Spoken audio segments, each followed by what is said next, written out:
Hello learners, आप सभी को प्यार भरा नमस्कार। एक बार फिर से आपका बहुत बहुत स्वागत है गेम्सली क्लासेस के यूट्यूब चैनल पर।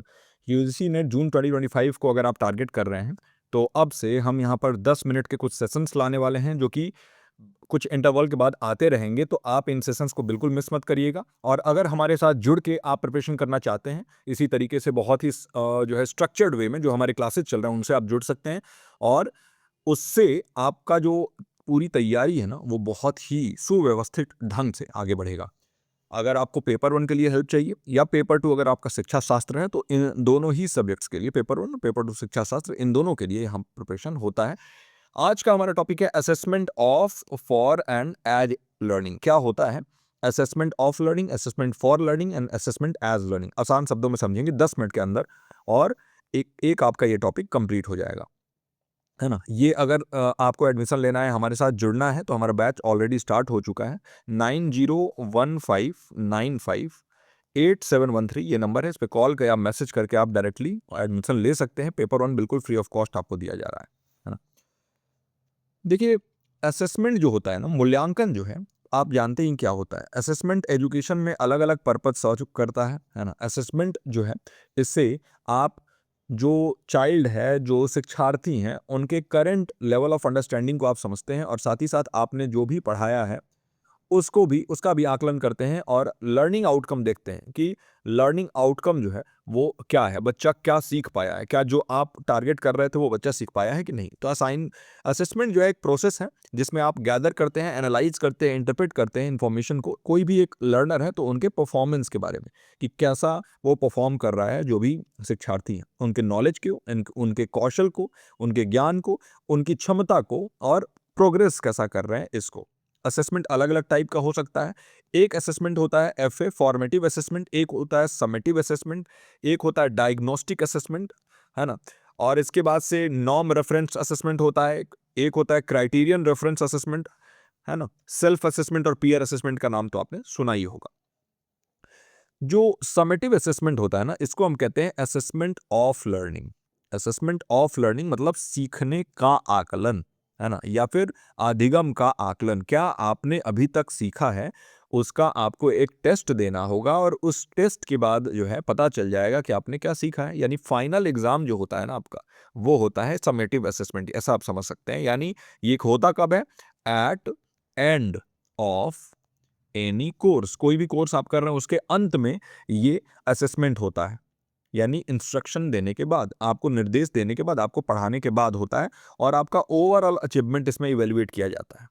एग्जाम्पल के लिए जो आपका फाइनल एग्जाम है वो है, स्टैंडर्डाइज टेस्ट जो होते हैं वो है, सेमेस्टर का जो सेमेस्टर एंड असेसमेंट होता है, आखिरी सेमेस्टर का एग्जाम होता है। मतलब हर साल एक सेमेस्टर, 2 सेमेस्टर होते हैं हर साल में, तो वो सेमेस्टर वाले एग्जाम हो सकते हैं।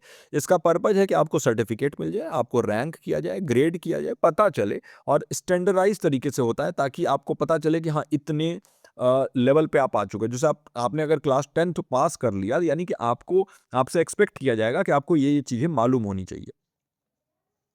अब एक है असेसमेंट फॉर लर्निंग। अभी मैंने आपको फॉर्मेटिव असेसमेंट के बारे में बताया था ना, तो ऐसे याद सकते हैं कि अगर फॉर कह रहा है तो फॉर से फॉर्मेटिव, देखिए FOR फॉर लर्निंग और FORMATIV ऐसे याद कर सकते हैं। असेसमेंट फॉर लर्निंग मतलब फॉर्मेटिव असेसमेंट होता है ये, है ना। तो ये इंस्ट्रक्शन के दौरान कंडक्ट किया जाता है। जब आप क्लास में पढ़ा रहे होंगे, कक्षा में बच्चों को पढ़ा रहे होंगे, शिक्षार्थी को पढ़ा रहे होंगे, तो उस समय पे आप उनसे कुछ बीच-बीच में प्रश्न कर लेते हैं। कुछ सरप्राइज़ टेस्ट ले लिया आपने और आपने जानना चाहा कि उनके स्ट्रेंथ क्या है, उनके वीकनेसेस क्या हैं। और फिर जो भी आपको दिक्कत लगे उसके हिसाब से आपने कुछ चेंज किया और चेंज करके आपने उनको जो है वापस से वो चीज़ें वहीं पर सही कर दी। आपको ये भी पता चल जाएगा कि हाँ, कहाँ जो है उनको दिक्कत आ रही है। यानी एक तरीके से आपको फीडबैक मिल गया और इस फीडबैक के ऊपर आप काम करके पर्सनलाइज्ड लर्निंग उनको दे सकते हैं। तो फॉर्मेटिव असेसमेंट एक तरीके का आप कह सकते हैं कि ऑनगोइंग सेशन में ही होता है। ड्यूरिंग द यहाँ पर टैगलाइन याद रखेंगे, ड्यूरिंग द क्लास। ये ड्यूरिंग द क्लास होता है। ये अंत में नहीं होता है कि आपका कोर्स खत्म हुआ उसके अंत में होगा। तो ये फीडबैक देता है कि कैसे लर्नर अपने लर्निंग को इम्प्रूव कर सकते हैं, कैसे उसमें सुधार कर सकते हैं। आपने कुछ दिन पहले, अगर बोर्ड का एग्जाम आपने कुछ सालों पहले देखा होगा, तो सीसीई पैटर्न से जब चलता था तो उस समय पे ग्रेड्स मिलते थे। और उस समय पे ये फॉर्मेटिव असेसमेंट और समेटिव असेसमेंट का पूरा नाम था। फॉर्मेटिव असेसमेंट जो है आपके स्कूल वाले एग्जाम जो होते थे, जो टेस्ट होते थे, और समेटिव असेसमेंट आपका बोर्ड एग्जाम होता था, है ना। पर्पज क्या है कि यहाँ पर फॉर्मेटिव असेसमेंट में आपको मार्गदर्शन कर देते हैं, आप जहाँ भी जरूरत है तो आप वेट नहीं करते हैं कि अंत में आप बताएंगे, बल्कि आप इम्प्रूवमेंट के लिए उनको फीडबैक दे देते हैं, पर्सनलाइज लर्निंग कराते हैं, है ना। तो ये व्यक्तिगत शिक्षा उनको प्रोवाइड करते हैं। ये फॉर्मेटिव असेसमेंट का अपना एक फायदा है। अब हम आ जाते हैं assessment as learning. Assessment as learning क्या होता है? देखिए, अगर आप असेसमेंट एज लर्निंग के बारे में बात करेंगे तो यहाँ पर हम फोकस करते हैं कि भाई सेल्फ मॉनिटरिंग करे स्टूडेंट, अपना खुद का निगरानी, खुद का मूल्यांकन करे, स्व मूल्यांकन जिसे हम कहते हैं। तो यानी सेल्फ असेसमेंट करना, मेटा कॉग्निशन, रिफ्लेक्शन, अगर ऐसे वर्ड्स आ रहे हैं तो आप समझिए कि असेसमेंट एज लर्निंग है। इसका मतलब है कि जो लर्नर है वो खुद ही बहुत ज़्यादा जो है वो अटेंटिव है और खुद ही खुद का आकलन कर रहे हैं।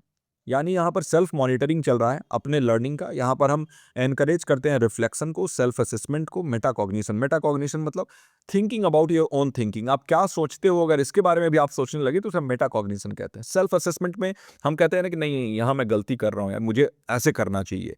आप सेल्फ रिफ्लेक्शन करते हैं कि नहीं, मुझे ये ऐसा नहीं करना चाहिए था, बल्कि ये क्वेश्चन को मैं ऐसे सॉल्व कर सकता था। तो ये सभी क्या है, ये आपका असेसमेंट एज लर्निंग हो जाएगा। तो जैसे आप जर्नल जो होता है ना, आप जर्नल लिखते हैं, पत्रिकाएं लिखते हैं, सेल्फ चेकलिस्ट जो स्व जांच सूचियां होती हैं, पीयर फीडबैक सहकर्मी प्रतिक्रिया जो होती है, रिफ्लेक्टिव ऐसे होते हैं, चिंतनशील निबंध जिसे हम कहते हैं, जिसमें हम जो है कुछ भी ऐसा लिखते हैं जिससे हम अपने बारे में कुछ बताते हैं। तो वो आपका जो है ना, ये हो गया असेसमेंट एज लर्निंग। पर्पज क्या है, यहाँ पर हम ऑटोनॉमी डेवलप करना चाहते हैं, क्रिटिकल थिंकिंग या आलोचनात्मक सोच का विकास करना चाहते हैं, और आत्मनियमन, सेल्फ रेगुलेशन यहाँ पर हमारा फोकस होता है। आत्मनियमन हम करना चाहते हैं, ये विकसित करना चाहते हैं, ये हमारा उद्देश्य है असेसमेंट एज लर्निंग से, है ना। तो समझ लिया आपने, असेसमेंट फॉर लर्निंग मतलब summative assessment, assessment of learning, sorry assessment of learning मतलब समेटिव असेसमेंट, है ना। यहाँ देखिए, समेटिव असेसमेंट हो गया ऑफ के लिए, फॉर्मेटिव FOR से स्टार्ट होता है, और फॉर लर्निंग तो ऐसे आप याद रख लेंगे। और असेसमेंट एज लर्निंग मतलब सेल्फ असेसमेंट, खुद का असेसमेंट कर रहे हैं, है ना, सेल्फ असेसमेंट हो रहा है, यहाँ पर स्व मूल्यांकन चल रहा है। तो ये है 3 तरीके का जो हमने असेसमेंट देखा। अब कंक्लूजन क्या निकलता है? तो कंक्लूजन देखिए, अगर हम देखें तो असेसमेंट के बारे में बता दे रहा हूँ। सबसे पहले तो ये, हाँ, कुछ कॉन्सेप्ट्स आपको बताना था, वो आपको समझा दे रहा हूँ। देखिए, एसिमिलेशन, अकोमोडेशन और इक्विलिब्रेशन भी समझा देता हूँ यहीं पर, और उसके बाद इसका कंक्लूजन देख लेंगे। तो देखिए, एसिमिलेशन क्या होता है? अगर आप नई जानकारी, स्कीमा आपने सुना होगा, स्कीमा जो है एक तरीके से एक मेंटल प्रोसेस होता है ना। हमारे दिमाग में एक मानसिक प्रक्रिया होता है स्कीमा, जिसमें हम कुछ चीज़ों को स्टोर करते हैं। जैसे आपको पता है कि भाई 4 पैर जो है ना वो डॉग के होते हैं, कैट के होते हैं 4 पैर। लेकिन अगर आपको ये पता है, सिर्फ बच्चे को आपने बताया कि भाई डॉग के 4 पैर होते हैं, अब उसने कैट देखा और कैट के देखने के बाद वो डॉग डॉग चिल्लाने लगा बच्चा, तो आप उनको बताओगे कि नहीं नहीं, this is not cat, this is not dog, this is cat. तो फिर वहां पर क्या होगा? एसिमिलेशन हो, क्योंकि वहां पर जो है ना, पहले से जो आपने जानकारी दिया है वही उसके दिमाग में सेट है। अब इसमें वो बच्चा क्या करेगा? कैट वाली जो जानकारी आपने बताई कि नहीं नहीं, 4 पैर और पूंछ के साथ कैट भी होती है, कैट जो है वो म्याऊं करती है और डॉग बार्क करता है, भाव भाव करता है। तो ये इस तरीके से वो बच्चा सीखेगा, फिर अकोमोडेट करेगा, यानी पहले से जो उसकी मेमोरी है, उस मेमोरी में क्या करेगा? मॉडिफिकेशन करेगा। मेमोरी मॉडिफिकेशन जब हम करते हैं तो उसको हम अकोमोडेशन कहते हैं।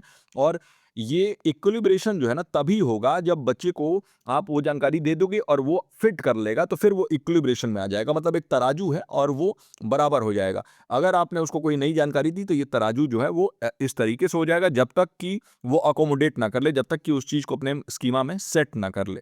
तो ये है कि अगर बिना बदलाव के नई जानकारी जोड़ते हैं तो उसे हम एसिमिलेशन कहते हैं। फिर उसे अपनी सोच में बदलाव करना पड़ता है, इसको हम एकोमोडेशन कहते हैं, और आखिर में वो सही तरीके से समझने लगता है, इसको इक्विलिब्रेशन कहते हैं। ये कॉन्सेप्ट मैंने यहाँ पर डाल दिया था। कंक्लूजन, यानी कंक्लूजन ये है कि जो ऐसे है समेटिव असेसमेंट, ये ईयर एंड एग्जामिनेशन होता है, यानी end of the term exam होता है। एफए जो है ये आपका ड्यूरिंग द क्लास होता है, आपके कक्षा के दौरान भी होता है, ड्यूरिंग द क्लास होता है। और इसमें हमारा जो मोटिव होता है वो होता है फीडबैक का, हम प्रतिक्रिया और साथ ही साथ इम्प्रूवमेंट कर सकें, बच्चों में क्या उनको प्रॉब्लम आ रहा है वो हम समझ सकें।